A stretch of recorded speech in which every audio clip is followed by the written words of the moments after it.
నమస్తే, welcome to political bridge. Sakshi media వాళ్ళు చేతిలో పేపర్ ఉంది మరియు మీడియా ఉంది కదా అని చెప్పేసి ఏ విధంగా ప్రజల్ని మభ్యపెట్టడానికి, మోసం చేయడానికి ప్రయత్నిస్తారంటే, అసలు యాక్చువల్గా నిజాన్ని దాచిపెట్టి వీళ్ళ తప్పు ఉందని తెలిసినా కానీ ఆ నిజాన్ని బయటకు రాకుండా ఉండడానికి అబద్ధాలను ప్రచురిస్తూ ఉంటారు. ప్రతిసారి జగన్మోహన్ రెడ్డి గారిని కాపాడడానికి చంద్రబాబు నాయుడు గారి మీద ఆరోపణలు చేస్తారని ప్రతి ఒక్కరికి తెలిసిందే. ఫర్ ఎగ్జాంపుల్స్ చూసుకుంటే, చంద్రబాబు నాయుడు గారు ముఖ్యమంత్రిగా ఉన్న సమయంలో వైఎస్ వివేకానంద రెడ్డి గారి హత్య జరిగిన విషయం అందరికీ తెలిసిందే కదా.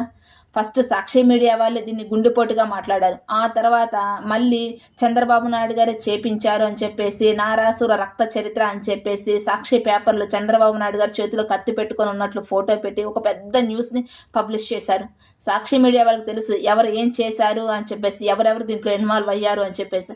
అయినా కానీ చంద్రబాబు నాయుడు గారి మీద ఆరోపణలు చేశారు. ఆ తర్వాత కదా తెలిసింది జగన్మోహన్ రెడ్డి గారి కుటుంబంలోనే ఒక కన్ను ఇంకో కన్నును పొడుచుకుంది అని చెప్పేసి. మరి ఎందుకు సాక్షి మీడియా వాళ్ళు ప్రజల్ని మోసం చేయడానికి ప్రయత్నించారు?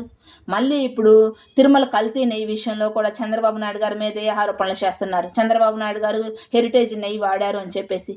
అసలు ఎందుకు ఇట్లా మోసం చేయడానికి ప్రయత్నిస్తారు? ఒక పక్క సిట్ ఎంక్వైరీలో సిబిఐ ఛార్జ్ షీట్లో దీంట్లో ఎన్ని కోట్ల అవినీతి జరిగింది, ఎనిమిది కెమికల్స్ కలిసాయి, ఎంత అడల్ట్రేషన్ జరిగింది, ఎంత డబ్బు అవినీతి ట్రాన్సాక్షన్స్ జరిగాయి, ఎవరెవరు దీంట్లో ఇన్వాల్వ్ అయ్యారని చెప్పేసి ఒక రిపోర్ట్ రెడీ చేస్తే, ఆ రిపోర్ట్ గురించి మాట్లాడకుండా చంద్రబాబు నాయుడు గారు హెరిటేజ్ని తీసుకొచ్చి ఆ హెరిటేజ్ గురించి మాట్లాడుతున్నారు. ఆ నెయ్యినే వాడారు అని చెప్పేసి.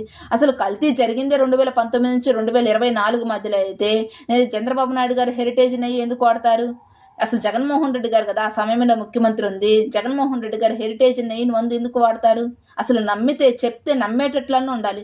ప్రతి దానికి చంద్రబాబు నాయుడు గారి మీద ఆరోపణలు చేస్తూనే ఉంటారు. ప్రజల్ని మోసం చేయడానికే ప్రయత్నిస్తూ ఉంటారు సాక్షి మీడియా వాళ్ళు. ఇప్పటికైనా ప్రజలు గమనించాలి, ఎవరు ఎలాంటి వార్తల్ని పబ్లిష్ చేస్తున్నారు, ఎవరు ప్రజల్ని మోసం చేస్తున్నారు అనే విషయం ప్రజలు ప్రతి ఒక్కరూ గమనించి ఉండాలి. సాక్షి మీడియా వాళ్ళు నిజంగా ప్రతిసారి వాళ్ళ తప్పు దొరుకుతున్నారు, వాళ్ళ తప్పు ఉంది అని తెలిసినా కానీ కావాలనే చంద్రబాబు నాయుడు గారి మీద ఆరోపణలు చేస్తూ ఉంటారు. ఈ విషయంలో ప్రభుత్వం కూడా ఎందుకు యాక్షన్ తీసుకోలేకపోతుంది? ఒక పక్క వాళ్ళు చేస్తుంది ఒక రాంగ్ ఎలిగేషన్ అని చెప్పేసి తెలిసినా కానీ ఎందుకు ప్రభుత్వం ఇక్కడ సాక్షి మీడియా మీద ఎంక్వైరీ చేసి యాక్షన్ తీసుకోలేకపోతుంది?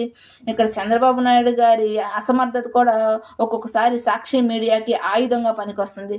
సాక్షి మీడియా వాళ్ళు ఈ పేపర్ని, ఈ మీడియాని అడ్డం పెట్టుకొని ప్రజల్ని మోసం చేయడానికి ఈ మీడియాని ఒక ఆయుధంగా వాడుతున్నారు. ఏమంటారు? కామెంట్ చేయండి.